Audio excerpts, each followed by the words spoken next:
নওগাঁর মহাদেবপুরের যোথহরি গ্রামের তরুণ উদ্যোক্তা অনুজ কুমার মণ্ডল বেসরকারি প্রতিষ্ঠানের চাকরি ছেড়ে ২০২৩ সালে ৩,০০০ টাকা খরচে শুরু করেন ভার্মি কম্পোস্ট সার তৈরির কাজ। প্রথমে ৫টি রিং ও উন্নত জাতের কেঁচো গোবর দিয়ে কাজ শুরু করলেও এখন গড়ে তুলেছেন কারখানা। মাসে ৫ টন সার উৎপাদন করে হয়েছেন সফল উদ্যোক্তা।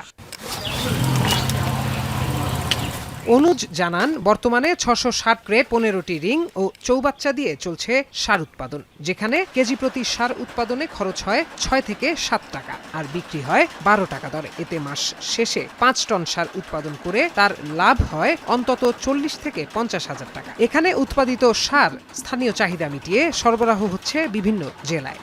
রাসায়নিকের ব্যবহারটাকে কমায় ফেলে আমরা যাতে অর্গানিক জায়গায় যেতে পারি, সেই জন্যই আমি এটা আরও বেশি উদ্বুদ্ধ হই এবং আমার পাশাপাশি এটা আমি আরও আস্তে আস্তে বড় করি।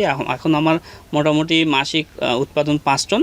অনুজের কারখানায় কাজের সুযোগ হয়েছে ৪ জনের। দিনে ২০০ থেকে ৫০০ টাকা মজুরিতে কাজ করছেন তারা। এছাড়া বিভিন্ন বাড়ি থেকে ৫০ টাকা মণ দরে গোবর সংগ্রহ করায় বাড়তি আয় হচ্ছে অনেকের।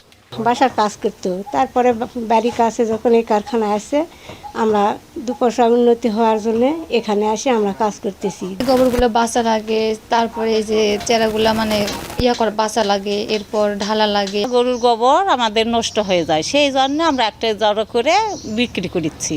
কৃষকরা জানান, জমিতে কেঁচো সার ব্যবহারের পর খরচ অর্ধেকে নেমে এসেছে। এতে জমির উর্বরতা বাড়ার পাশাপাশি ভালো ফলন পেয়ে লাভবান হচ্ছেন তারা।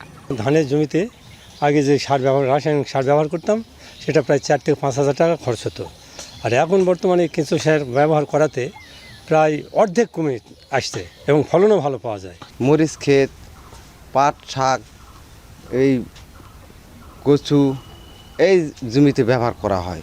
জমিতে কেঁচো সার আমরা দিয়ে দ্বিগুণ ফলন আমরা করি এবং জমির অনেক উপকার আছে।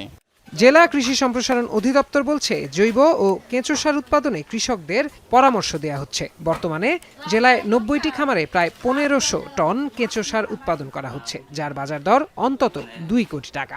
পত্র প্রতিষ্ঠানে আরও ৩ জন কর্মসংস্থানের ব্যবস্থা হয়েছে এবং সে যে বিভিন্ন লোকজনের কাছ থেকে বিভিন্ন গরুর গোবর কিনছে, এটা একটা পুরো একটা সাইকেলে একটা ইকোনমিক জড়িত আছে। আমরা একটা তরুণ উদ্যোক্তাকে তৈরি করতে পেরেছি। আমরা বিভিন্ন প্রকল্পের মাধ্যমে আমাদের কৃষি সম্প্রসারণ অধিদপ্তরের বিভিন্ন চলমান প্রকল্পগুলোর মাধ্যমে উদ্যোক্তা কৃষকদেরকে আমরা ভার্মি কম্পোস্ট প্রদর্শনী দিয়ে সহযোগিতা করছি। এ কারণে নওগাঁ জেলায় দিন দিন আমাদের এই ভার্মি কম্পোস্টের জনপ্রিয়তা বৃদ্ধি পাচ্ছে। প্রশিক্ষণের পাশাপাশি প্রণোদনা দেয়া হলে উৎপাদন বাড়বে কেঁচো সারের। এতে নিরাপদ কৃষি উৎপাদন বৃদ্ধি পাবে বলে মনে করছেন সংশ্লিষ্টরা। এখন নওগাঁ।